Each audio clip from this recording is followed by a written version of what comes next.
Thomas Caldwell wiped the sweat from his brow as he surveyed the barren backyard of his newly purchased colonial in the prestigious Whispering Pines community. At 52, after decades of apartment living in Chicago, he'd finally achieved his dream, a home with enough land to grow the heirloom tomatoes his Italian grandmother had taught him to nurture. The late April sunshine warmed his face as he envisioned rows of San Marzanos and black crims climbing toward the sky. His reverie was interrupted by the sharp click of heels on concrete. A petite woman with a severe blonde bob and clipboard approached, her smile not quite reaching her eyes. "Mr. Caldwell, I'm Victoria Harrington, Whispering Pines HOA Compliance Director. I noticed you measuring your yard. Planning some landscaping?" Thomas nodded enthusiastically. "A vegetable garden, primarily tomatoes. I've been collecting heirloom seeds for years." Victoria's smile tightened. "I'm afraid that won't be possible. Section 8, Paragraph 12 of our covenants clearly prohibits vegetable gardens in visible areas. They attract pests and reduce property values." Thomas blinked in confusion. "But this is my backyard. It's fenced." "Our drone surveyed your property last week. Your garden would be visible from the Andersons' second-floor window, which makes it a common aesthetic concern." She handed him a thick binder. "Please review our guidelines. The previous owners signed the agreement, which transferred to you at closing." As Victoria strode away, Thomas flipped through pages of microscopic text. His gardening dreams withered before they could take root, but beneath his disappointment, something else sprouted, a quiet determination that would eventually shake Whispering Pines to its foundation. 3 weeks of careful research revealed a labyrinth of HOA regulations that seemed designed to confuse rather than clarify. Every resident Thomas spoke with shared a similar story: arbitrary enforcement, mysterious fines, and an atmosphere of constant surveillance. "They fined me $200 for having a bird bath," whispered Eleanor Martin, an 80-year-old widow who lived 3 doors down. "Called it an unauthorized water feature."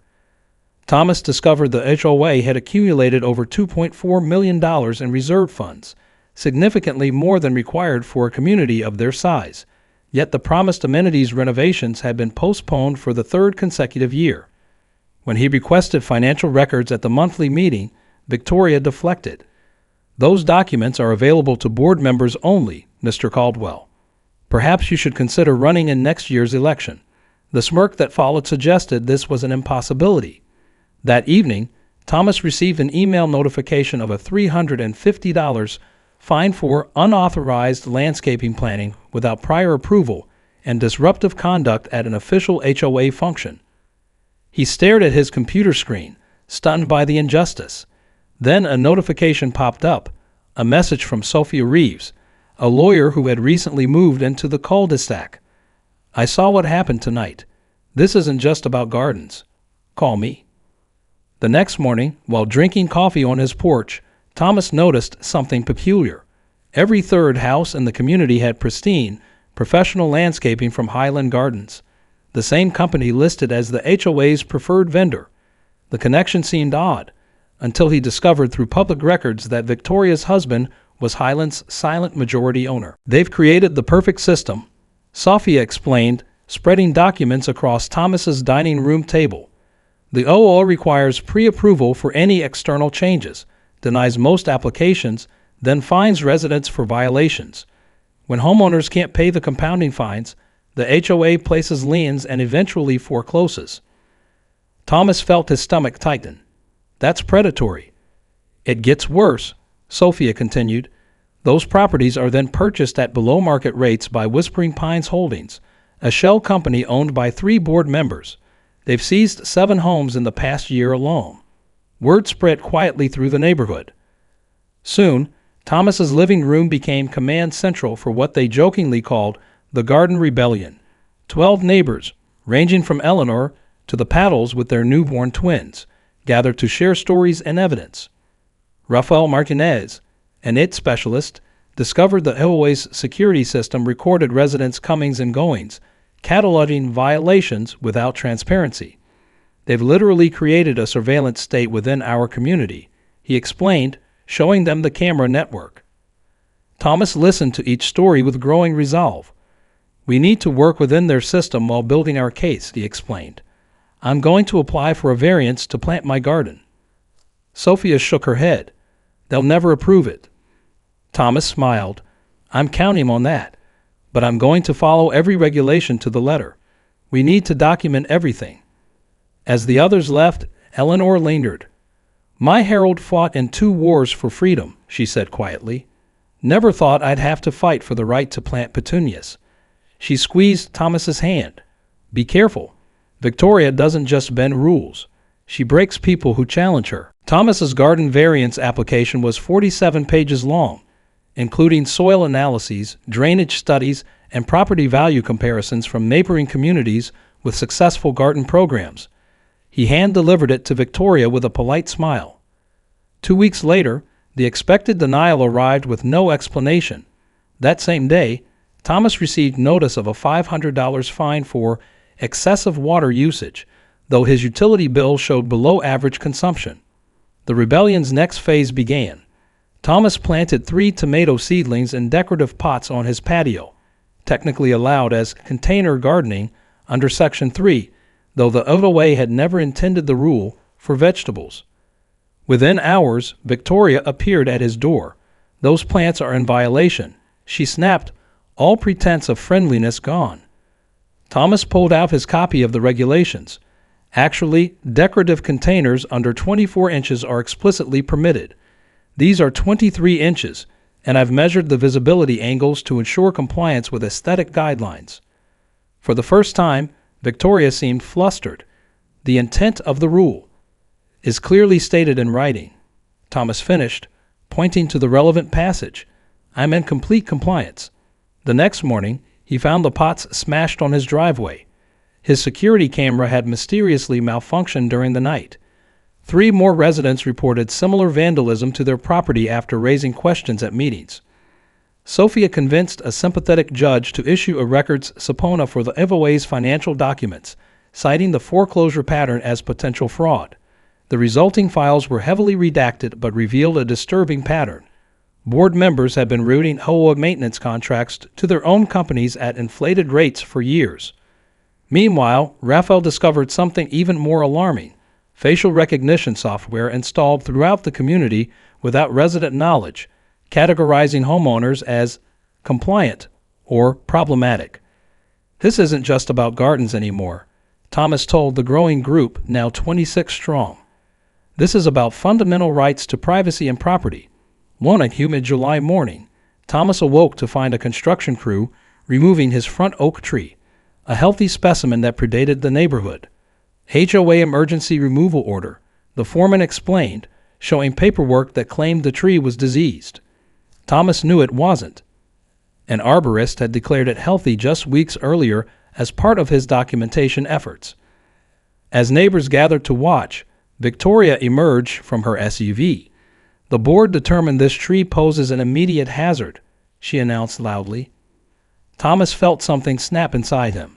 Years of corporate compliance work had taught him to recognize when systems were irreparably corrupt. "This ends now," he said quietly. He stepped toward Victoria, phone recording in hand. "The arborist report from last week confirms this tree is healthy. You're destroying private property based on falsified documentation." Victoria's face hardened. "You've become a disruption to this community, Mr. Caldwell.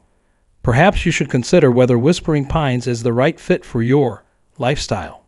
"My lifestyle of following rules and expecting accountability." Thomas noticed several neighbors were now filming the confrontation. "I'm invoking Article 19 of the bylaws, emergency injunction pending membership review. All work must stop until a special meeting is called." Victoria laughed. "Article 19 requires signatures from 20% of residents. You'll never get them." Eleanor stepped forward, tablet in hand. "We already have them. 43% of homeowners have signed digitally as of this morning." For the first time, fear flickered across Victoria's face as she scanned the growing crowd. The construction crew, sensing the tension, began packing their equipment. That afternoon, notices appeared on every door in Whispering Pines. Emergency community meeting, 7:00 p.m. Friday, to address serious allegations of management impropriety and bylaw violations by the current board. Thomas received a certified letter an hour later.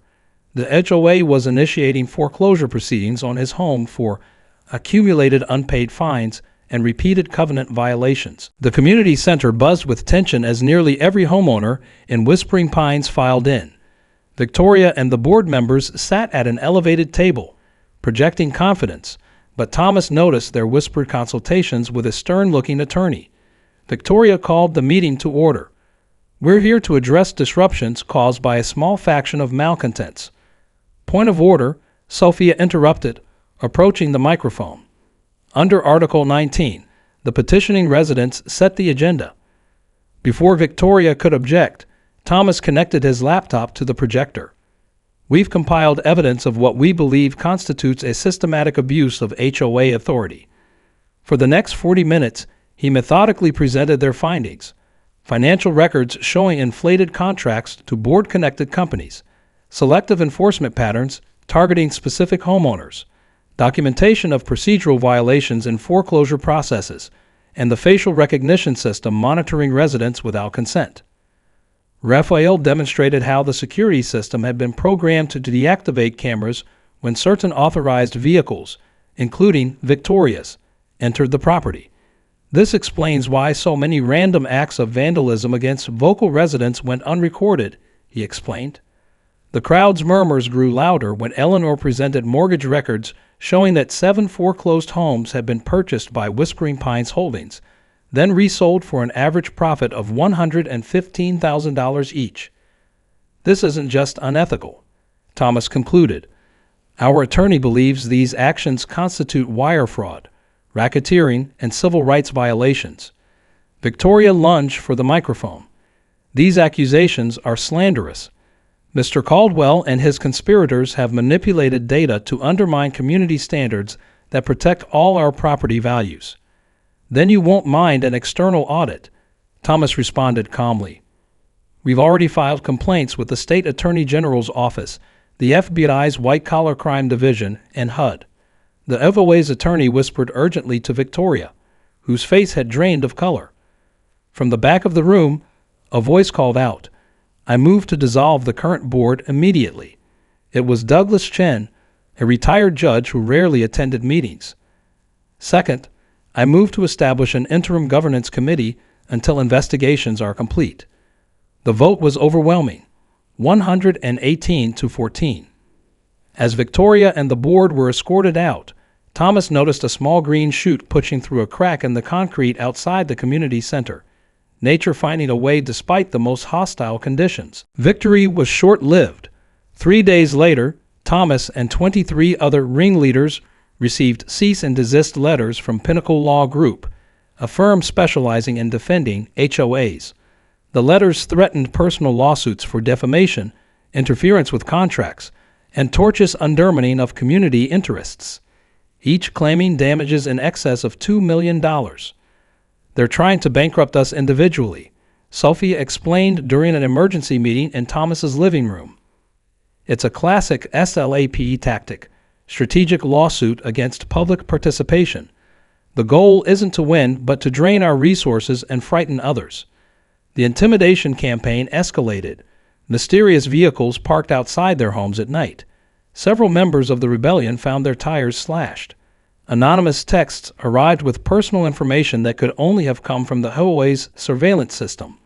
Thomas's mortgage company notified him that his homeowner's insurance had been retroactively canceled due to HOA notification of property violations, a tactic that could trigger immediate loan default. The rebellion began to fracture under pressure. 3 families, fearing financial ruin, signed agreements to retract their accusations and support reinstatement of the original board. During this dark period, Thomas found himself returning to his grandmother's wisdom. Gardens teach patience through adversity. He quietly installed raised beds in his backyard, planting the heirloom tomato seeds that had started the entire conflict. Late one evening, as he watered the tender seedlings, he noticed Eleanor watching from her porch. The next morning, she had planted marigolds in her front yard, against HOA regulations. By week's end, 7 houses displayed forbidden flowers, vegetable plants, or lawn ornaments. When Thomas questioned this risky solidarity, Eleanor shrugged. They can't foreclose on all of us. That simple statement sparked their most powerful strategy yet. The media arrived first, local news drawn by tips about homeowner oppression and surveillance overreach. National outlets followed when Raphael leaked the facial recognition data to a prominent tech journalist, revealing how residents had been secretly categorized and targeted. Thomas gave interviews from his growing garden, now lush with ripening tomatoes. This was never just about vegetables, he explained. It's about whether homeowners have the right to reasonable use of their own property without fear of predatory enforcement. The lawsuit stalled as Pinnacle Law Group realized they were now operating under public scrutiny. The interim committee discovered the HOA's insurance wouldn't cover the board's legal expenses due to the criminal investigation, leaving Victoria and her allies personally exposed. State legislators began drafting a homeowner's Bill of Rights based on documentation from Whispering Pines. 3 neighboring HOAs proactively reformed their governance procedures, fearing similar uprisings. 6 months after the initial confrontation, the investigation concluded with multiple indictments. Victoria and 2 board members face federal charges for wire fraud, racketeering, and civil rights violations. The surveillance system was dismantled, and a court-appointed auditor determined that $1.7 million had been improperly diverted through fraudulent contracts and fee structures. As fall arrived, Thomas hosted the first annual Whispering Pines Garden Festival in his backyard. Neighbors brought dishes made with homegrown produce, Eleanor's zucchini bread, the Patol's curry with fresh cilantro, Raphael's roasted pepper salsa. Children ran between garden plots that had sprouted throughout the community, and residents exchanged seeds and planting tips. The newly elected HOA board, now called the Neighborhood Cooperative Council, presented Thomas with a hand-carved wooden sign for his garden. From small seeds, great changes grow. As evening fell and neighbors lingered over coffee and Eleanor's homemade limoncello, Thomas surveyed the community he'd helped transform. Property values hadn't fallen with the introduction of gardens. They'd risen as Whispering Pines became known for its vibrant community and reasonable governance. A young couple approached with their toddler, who clutched a small tomato plant in a pot. "We're new here," the woman explained. "Everyone said we had to meet you. They say you're the reason they call this place the Garden District, now instead of Whispering Pines." Thomas smiled and knelt to help the child find the perfect spot to plant her tomato. As he guided her small hands to press the seedling into the soil, he felt the satisfaction that comes not just from growing a garden, but from cultivating something far more valuable, a community where justice and beauty could flourish side by side.